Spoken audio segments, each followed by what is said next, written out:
Right, good morning, everybody. Welcome to this panel discussion on collaborative frontiers in messaging platforms and tools.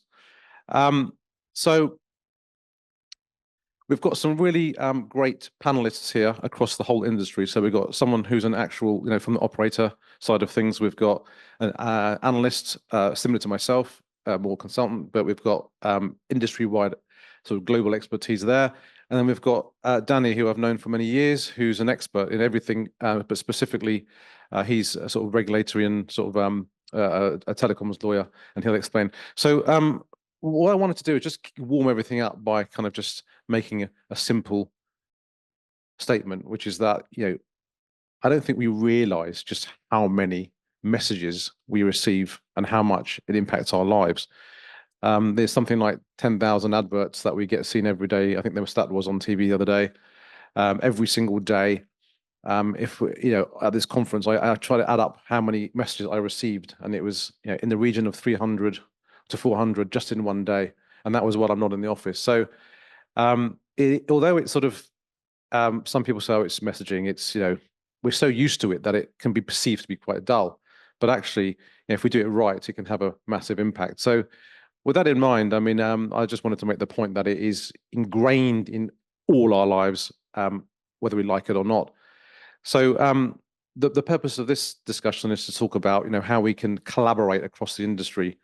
I know Eric's going to talk more about sort of innovations afterwards in the next panel. There'll be crossovers. So I'll try not to sort of cover everything in this. Right. So enough from me. Well, could we just spend a few seconds, please, introducing yourselves and what your role is in the industry? Claudine. Thanks. Hi, I'm Claudine Bell. I work for Virgin Media O2. I work on the O2 side of the business in wholesale messaging. In the messaging and payments team, I've got the longest job title in the world. In short, I work with all our aggregator customers on any level of carrier messaging, SMS, MMS, RCS business messaging. Yeah, so that's me. Thank you. I'm Danny Preschool, the co-founder of a telecom specialized law firm called Preschool & Co, coincidentally.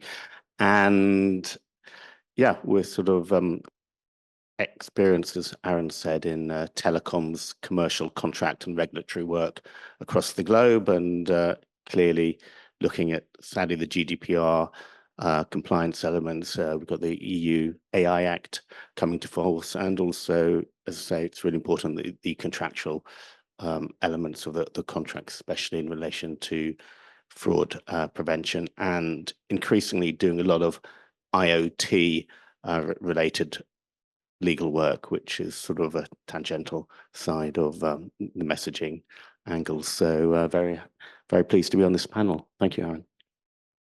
And my name's Scott Warner from Mobile Squared. We are the market leaders when it comes to insight and intelligence for the mobile messaging industry.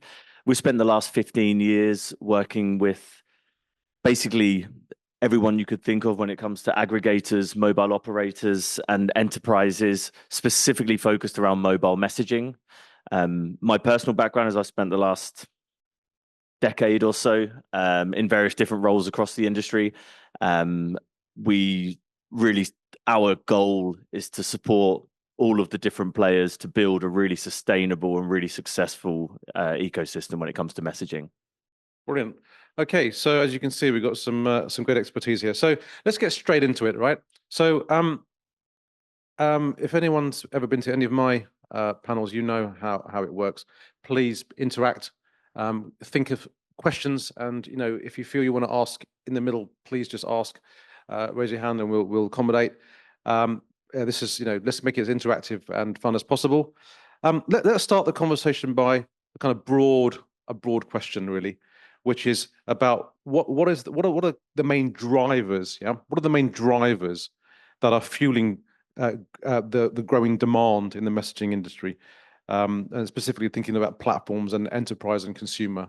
So, Claudine, perhaps you can give us your perspective. Sure. The things that we're seeing are ease of use, asynchronous conversations. That's something that's becoming more and more important. Cross omni-channel communication, a platform that incorporates your email, your SMS, your RCS. And the trust element is really important as well, which I think is where, certainly from my side of messaging, RCS business messaging fits in, and KYC products. Consumers want to be able to have that choice of how they communicate with a business. They want to be able to select whether it's carrier messaging or email or an OTT channel. And businesses want to really know that they're engaging with their consumers and that they're talking to the right person. And that's a big element for us as a carrier, the ability to verify the brand and verify the consumer as well. Thanks a lot. Yeah, I think that, as I mentioned, well, we've got the EU AI Act element, and it's coming into force this year, and there's going to be a lot of AI-generated messaging, and especially RCS. And I think the industry's got to work out how we deal with that in terms of building trust, with the brands and the consumers in light of the amount of AI-generated traffic. Some of it will be, of course, genuine from brands using AI legitimately to just reduce cost, but there will be a lot of spam, phishing, artificially inflated traffic on that side, and I think the industry will need to work out how it wants to address it. And part of it, they will need to, I guess, rely on companies like Mobile Squared to really help identify the sources of those messaging and take action. Is my view. Otherwise, the good could be easily overwhelmed just by the quantity of messaging that could be artificially produced, especially with AI. Yeah, I mean, I think we're really at a really exciting time for the messaging industry when you look at the evolution over the last decade or so. If we go back sort of 10 or so years, we saw this kind of growth of application to person messaging around SMS, the kind of beginning of these aggregators that suddenly were growing into really significant players, and how SMS as a channel started being leveraged by enterprise. And that was kind of, if you look back at that scenario, it was built around the one-time password and this very specific use case around authenticating a phone number. And it was a really kind of elegant solution that came about and built a whole industry on the back of it when you look at the SMS business. Now, what we've seen a load of different attempts by businesses to try, and I think it was clear from the beginning that we were a little bit fragile when it comes to use cases in the messaging industry. And, there was a lot of businesses built on the back of a very small number of hyperscalers wanting to verify phone numbers. So what we're now seeing is it's almost like, conversational commerce, for example, and you mentioned AI and the impact of that. That's a discussion that's been going on for probably most of those 10 years. I remember at MWC, I think it was like 2013, seeing presentations around some awesome use cases around conversational commerce. Now, I think technology wasn't quite there at the time, but now we're kind of on the precipice of messaging moving into a real kind of valuable chain. And I think Claudine will probably go into this a bit later around how can we really create a really valuable product that has enterprise end user value as well when it comes to commercial value of it. And there's a load of stuff around verification, authentication, and some really cool stuff that a lot of people in the industry are doing to make sure that that channel is really protected as well. So what I see is that messaging is evolving from being this transactional kind of SMS business with a very singular use case for a very, let's be blunt, for a relatively small number of businesses, into more a kind of global powerhouse, as long as we can do the right things around using the different channels, leveraging it in the correct way, understanding how to market it, and understanding what use cases are valuable. Yeah. So I think what we're kind of seeing really is that there's we've got two kind of strands of thinking here.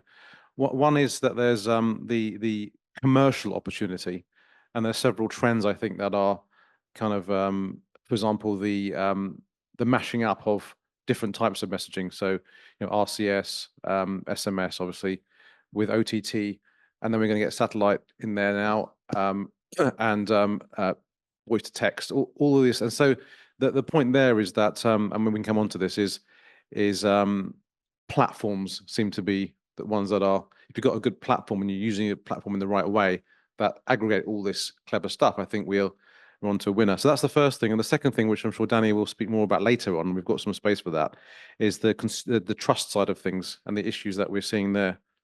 So let's move on to sort of the real heart of the conversation, which is about collaboration. Okay, so what I wanted to ask you is, how can collaboration between the carriers, the platforms that I just mentioned, and the intelligence providers help to unlock revenue streams? And I think the best person to start this would be Scott, given your global insight. Yeah, I think from the Mobile Squared perspective, our clients that come from all different areas of the industry, they're using our data and the insight that we provide to drive their decisions. This can come down to mobile operators understanding the potential fraud risk that you touched on earlier, Hani, and that fraud risk. It's important to understand from outside of your own ecosystem. I'm talking about when you're a mobile operator looking internally, you might want to understand what's going on externally to your business that you're potentially not seeing. We provide that insight. It might be for aggregators to understand what industries are growing. We provide insight into things like what's the industry that's going to grow in specific markets globally over the next 5-10 year period. That enables our customers to target the right industries at the right time. And then obviously our set of enterprise clients that want to know what are the trends when it comes to consumer trends. Now, this is something that at Mobile Squared we're working on and is being launched in the coming months, is more insight around consumer behavior when it comes to messaging. We know in the past that the messaging channel that was being used when it comes to things like SMS was decided by the enterprise, to some extent by the aggregator as well. But now what we see is that consumers have their own preferences. That can also be generational, so related to age. It can be cultural. It's definitely geographical, where we see that maybe someone prefers certain communication over one channel. Let's take the classic ones, WhatsApp, RCS, or SMS. There's different use cases, there's different scenarios, and it's how can we help our customers create a hyper-personalized service? And that's where messaging and what you mentioned when you come to platforms and the different collaboration across the industry, what's key is how can all the different technologies kind of plug in together? Claudine, do you want to sort of, from your point of view, in terms of what initiatives, without obviously giving anything confidential away, but what do you think we can do better to collaborate between these players? It's an interesting one because I have to think very carefully about everything I answer here as a carrier. I think certainly one of the things that we tried to do at O2 in the last year is get that more strategic mindset when we're working with our aggregator partners. We don't have a direct proposition for business messaging anymore. So it's really important that we collaborate with the people that are selling them, the big aggregators out there, the hyperscalers who we're all engaged with on some level, to get that better understanding. Looking at our product set and understanding the benefit of incorporating digital identity, and also looking at, as Danny referenced, AI. It's been such a big thing. We are thinking and investigating how that's going to benefit the platform and benefit the consumer experience, benefit a cost saving for businesses. If you've got an AI-driven RCS business messaging experience, that's great. But I think, as Danny referenced, AI is amazing. Just on a personal level, it's absolutely brilliant. But there are risks, and we need to understand how that might fit in as well, so that we can help maximize the opportunity, but also ensure all of the time that our customers and that all of the customers of all of the networks are protected and are understanding that you get a message that is verified. It's verified by your network, and that's something that you can trust. I think we need to be mindful of the fact that we need to reinvigorate trust in carrier messaging, particularly. So just, sorry, Danny, just wanted to sort of pick up on one thing you mentioned, which is that you're sort of disintermediating between yourself and the enterprise. So you're relying on service providers, I guess. So, I mean, does that sort of not leave money on the table for some sort of services that you could be sort of some value adds that you could be offering? As a carrier, yeah, and I think that's going to be an individual decision for each carrier. Obviously, there are carriers out there that offer the sort of the end-to-end platform as well, and then selling that on. I think we are looking at the different products that we've got. Right. Okay. It's kind of difficult for me I understand. to comment more than that right now. Yeah, understood. I mean, I work, let's just be clear to the people in the room and the people online, I work in a wholesale area. Understand, so, you know, it's something that we look at as product basis and bringing that all together rather than are we going to be. Right. Okay. So, yeah, so there's an opportunity there. There's always opportunity. Okay. Danny, did you want to add anything to that? Yeah, I just sort of giving it the legal perspective, because I think there'll be so many attempts at flooding the market with AI-driven fraud. Obviously, everyone in the chain, we're relying on other operators to make sure they're verifying the identity, you know, of the numbers and the origination of the messaging, and then blocking to try to ensure they don't go through. But some will obviously go through. Some people may even make a commission on that traffic, but ultimately you also need to look at your contracts. I know we haven't got the in-house legal, but just check, because when there is fraud and you've got the computer or the fraudsters generating that amount of traffic, the volume could be immense, and not paying. A lot of people are going to be out of pocket in the chain. And invariably, it comes down, I've experienced it many times, looking at the wording in the contract in terms of apportioning liability.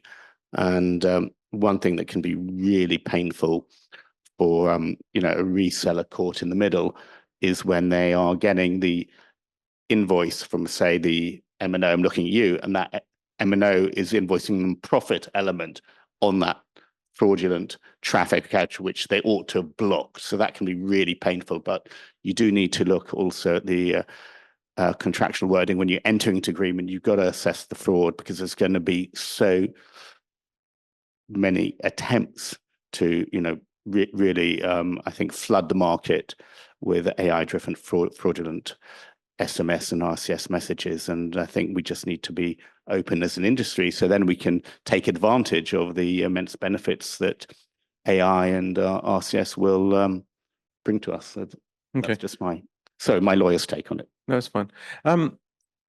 Just before we move on to the next question, does anybody have any sort of questions they want to get off their chest and ask at this stage? Any sort of burning questions at this stage? Don't be shy. No? Okay, well, keep thinking, because we would like some questions.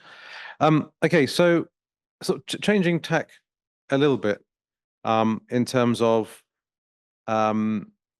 investment opportunities. We're seeing a lot of investment in things like platforms, and obviously AI. We talked about. We can't not talk about that. And I think that the messaging world, from hearing what I've heard from people here yesterday, a lot of people said that we're not quite as advanced as we should be with AI at the moment. I mean, they were talking. It was obviously SMS. What's it called? Smishing. Smishing is SMS phishing, right? So these sorts of things are not catered for as well. So these investments in these areas, are they good or not? So my question really is, what are the most promising investment opportunities in the platforms and tools for carriers, platforms, and third-party stakeholders? Danny, you might, because you do a lot of M&A work, I know, and we do it together, I know. So is there any sort of areas that you think are sort of coming up with the woodwork? Yeah, I think that you know, the verification, KYC, number authentication is just going to be so important for KYC to factor into the industry. You know, two-factor authentication has been a huge boost for the industry. And I think that's, pretty helpful for the users to protect them from fraud. And that's because of the work of a number of providers into the industry. So I think those companies such as, Mobile Squared, there's others I could mention, TMT, ID, for example, will benefit. And, I think there'll be increasing investment going in that sector. At the same time, I'm just putting it out there whether, because of the cost of two-factor authentication through the SMS, we're in slight danger that enterprise will try to circumvent that and just go to email authentication, which is far less safe, which will have the effect of reducing revenues for the industry and actually increasing exposure because it's less secure. So that's a question to the industry. So I think we also need to make sure that we remain competitive as well for the security and trust, which is ultimately going to be hugely important.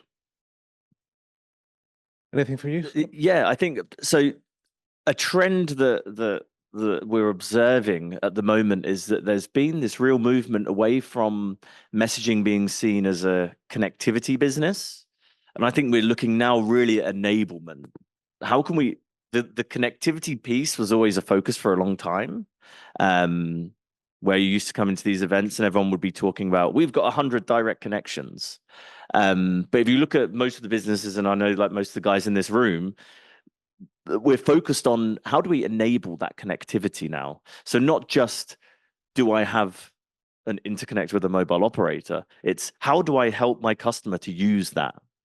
And how do we add extra value? And I think, the fragmentation of messaging worldwide, when we look at, okay, RCS has its slow rollout, perhaps RCS is the answer. I actually think that there's going to be this really nice blend of different messaging channels. Like I mentioned earlier, there's individual consumer behavior where people want different things when it comes to what channel their businesses are talking to them on.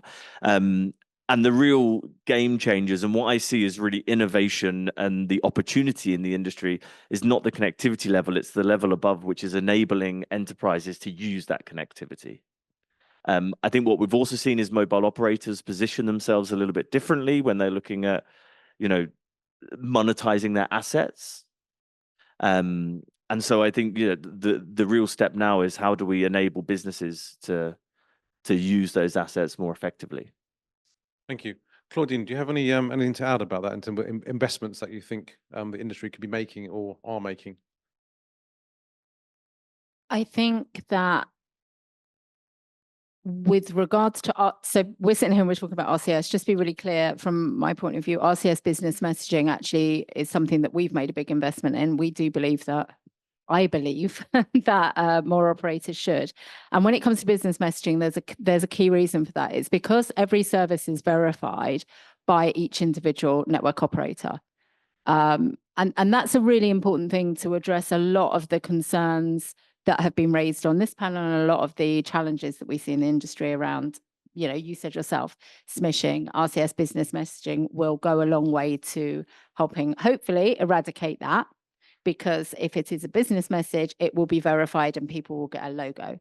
We're looking at ways in the UK at the moment to make that a slicker process, because it's manual at the moment. You come to us and you want a business messaging agent created on O2, we go through a series of checks and balances ourselves. So certainly from the area that I work in, that's an investment that we've made, and we are continuing to invest sort of time and effort and money on that side of things to make that slicker and to make that a lot more to continue enhancing the verification of the process of onboarding people in that way. And we have to think about that when you're a carrier, we have to think about that, not just onboarding the connected partner who's bringing that to us, but what does that look like from a tier 2 perspective and a SMB perspective? It's quite easy to verify a bank. It's not quite so easy to verify like a smaller business that wants to avail themselves of this and offer a more trusted channel. So what we're seeing globally is because we have the benefit of seeing different regions, and I'm sure you do as well, Scott. But the opportunities that we're seeing are regional specific. So APAC, APAC is looking at sort of the rise of these super apps like WeChat and Line, and looking at integrating messaging with payments and e-commerce. That seems to be a big sort of area that people are investing in a big way. In Europe, obviously, our RCS is growing in adoption because I think regulation's easier. And also Africa is a big one for financial services. Almost all, well, significant amount of financial services are done on the mobile, and sort of not through high street banks, whatever, of course. And then you've got things like specific industries like healthcare there, which is taking off in a big way. And then you've got North America, where SMS is still dominant, but looking at OTTs and how integrating with those is going to dominate. So I think there's sort of quite significant regional differences. And I think what's interesting is if some regions, such as Africa, have become more advanced in the payment side of things, and now we're learning from that. So we think that in this part of the world we're the most advanced, but in certain areas we can learn from that. So that's kind of where, and also I see quite a lot of M&A happening in the area. So growth through acquisition and sort of dominating that way. So I mean, there's lots of exciting investment opportunities that we're seeing, but I wanted to just kind of move on to my last question, really, which is around enterprise messaging. So, and Danny, I thought you might be good one for this one, which is how can enterprise messaging adapt, and how can collaborations help to meet the expectations for personalization, security, compliance, addressing sort of regulatory challenges? Yeah, there are a lot of regulatory challenges. Even across the Europe, different countries have different approaches in terms of, certainly SMS marketing, opt-in, double opt-in, whether you need to register, timing of when you send messages. Then we've got, as I mentioned, the EU AI Act coming into place during the course of the year.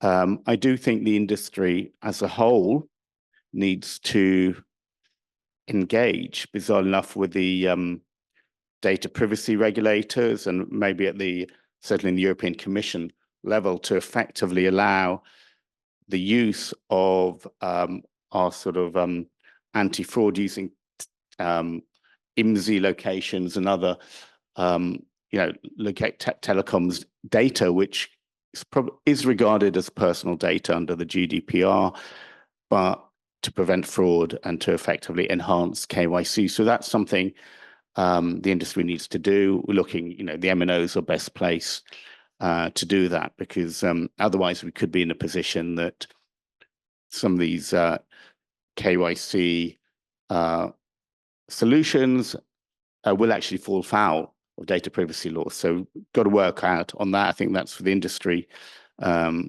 effectively take a stance. For example, spoke to some telecoms regulators. They've got no one in the regulator dealing with data. The regulation of data is increasingly impacting the telecoms industry, especially the messaging industry. So that's just from a regulatory perspective, which we need to look at. But the reality is you need to make sure you've got your systems in place to make sure that you're compliant. I mean, I hate to use, no one likes the word compliance, but ultimately we're relying on everyone in the system to be compliant and secure, because that will ultimately build consumer trust at both ends, both from the enterprise customers and the users at the other end. So that's my take. Thanks, sir. So, Scott, anything to add to that in terms of the expectations and how we can adapt for security, personalization, fraud, etc.? Yeah, I think that's a real challenge as kind of use cases mature, let's say. We see that the regulatory environment is kind of ever changing, as it needs to be as technology changes. But we also see that within regions, you mentioned APAC, and then within the APAC region, we know that regulatory wise, there's big differences. Even if you take kind of, let's call it more straightforward scenarios where you talk about kind of SMS regulation across Southeast Asia, you have markets like Vietnam that have very on the edge of restrictive regulation when it comes to the usage. And then you have other markets that are still in the kind of old-fashioned free-for-all mode. There's probably something in the middle. What we've seen is in many cases, regulators have put measures in place that are, in my opinion, slightly too restrictive when it comes to kind of being able to then use messaging in an effective way. I think there's some responsibility on the industry, and when I say the industry, I mean kind of the aggregators and the enterprises to really kind of use messaging in a way that is compliant before kind of strict regulation is required. You can probably say more about this than I can. I don't really know how the inner workings happen, but my feeling is that often there's things put in place that are kind of without necessarily the full understanding of the mechanics of the industry. So yeah, that's for sure a big challenge, but that's also the opportunity. Is the players that, you know, we see new players popping up every year, and those guys that are able to kind of unravel that complexity are the ones who are best positioned. Claudine, do you have anything to add to that? Not from an international perspective. I mean, I think, you know, you said, and Scott just referenced APAC, it's a very different market to, you know, the one we see in the UK. And it was really interesting, actually, what you were saying, Aaron, about Africa being more advanced in payments because of, you know, just economically and socially how that works as well. And I think certainly I can get a bit guilty of, you know, I'm just a UK operator, so we look at it that way. But no, I think everything that's been covered off is sort of, I'm just going to be at risk of repeating myself. Yeah. Okay. So do we have any questions? Do we have any questions at all? Please, Thanks, I'm Paul Johnson from Vodafone Group. So just similar to Claudine.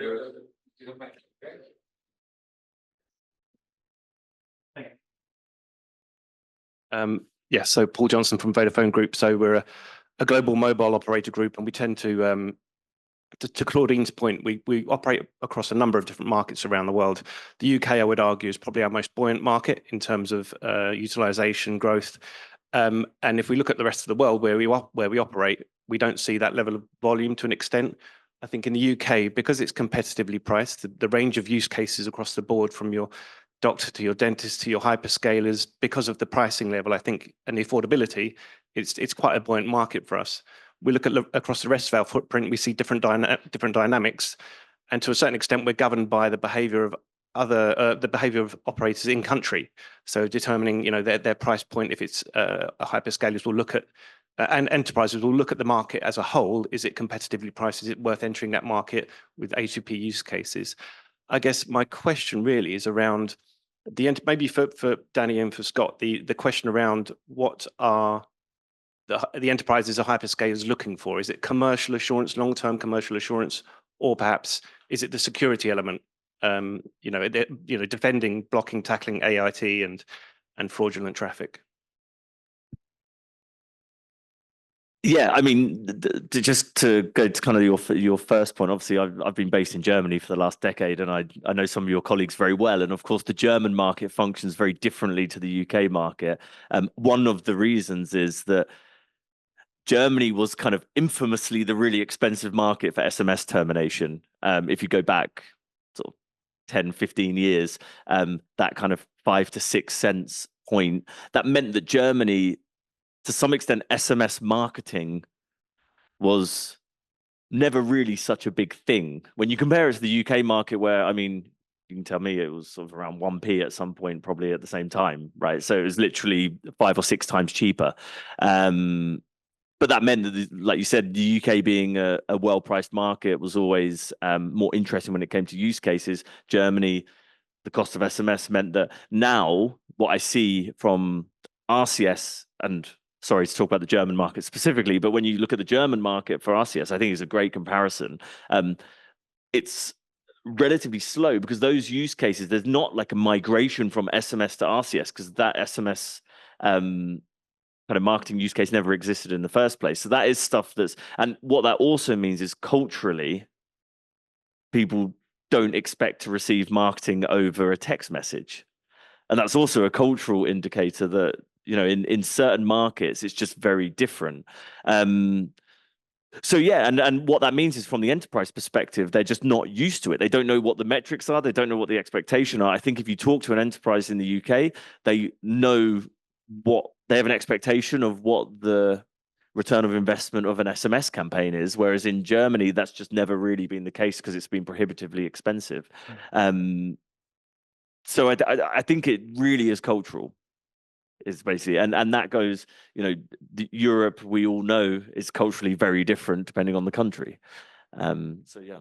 Yeah, I was going to say, I just want to pick up on one of your points actually, which is about marketing campaigns, right?